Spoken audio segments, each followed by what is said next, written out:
വിഭിന്നശേഷിക്കാരായ കുട്ടികളെ തൊഴിൽ പരിശീലനത്തിലൂടെ സ്വയം പര്യാപ്തരാക്കുന്ന പുനരധിവാസ കേന്ദ്രം മാഹിയിൽ പ്രവർത്തനം ആരംഭിച്ചു.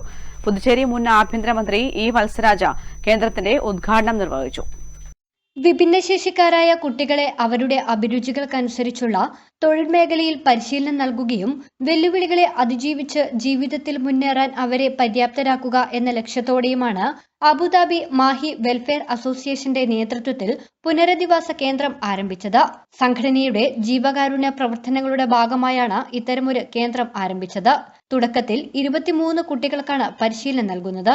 1 വർഷം നീളുന്ന പരിശീലനത്തിന്റെ ആദ്യ 2 മാസം നിരീക്ഷണവുമുണ്ടാകും. അഭിരുചിയും കഴിവുകളും ശാരീരിക ക്ഷമതയും കണ്ടെത്തിയതിനു ശേഷമാണ് തൊഴിൽ പരിശീലനം നൽകുന്നത്.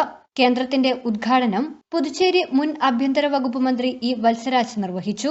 നമ്മൾ എന്തൊക്കെ കെട്ടിപ്പൊക്കിയാലും മരണം എന്നത് വളരെ നിസ്സാരമായി ഒരു നിമിഷം കൊണ്ട് സംഭവിക്കാൻ സാധ്യതയുള്ള ഒരു കാര്യമാണ്.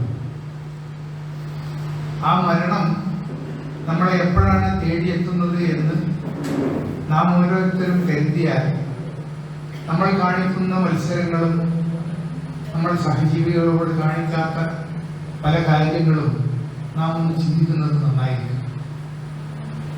അതുകൊണ്ട് തന്നെ നമ്മുടെ ജീവിതം നല്ല രീതിയിൽ മുന്നോട്ട് പോകാൻ നമ്മളുടെ മനസ്സിനെ ഒരുക്കി നിർത്തിക്കൊണ്ട് ഒരു നല്ല ഭാവി എല്ലാവർക്കും ലഭിക്കണം എന്നൊരു ആഗ്രഹത്തോടെയുള്ള പ്രവർത്തനങ്ങൾ നാം കാഴ്ചവെക്കണം. ട്രസ്റ്റ് ചെയർമാൻ അബ്ദുറഹ്മാൻ വീരോളി അധ്യക്ഷത വഹിച്ചു. ന്യൂമാഹി ഗ്രാമപഞ്ചായത്ത് president MK Saidu, BN Faisal, TK Noufal, PV Nisar, KE Mammu Sahib, Shuhail, CH Noujid, PKV Sakkeer തുടങ്ങിയവർ സംസാരിച്ചു. ചടങ്ങിൽ വച്ച് തണൽ പ്രസിഡന്റ് മുനീർ ജീവകാരുണ്യ പ്രവർത്തകരെ ആദരിച്ചു. News bureau, Thalassery.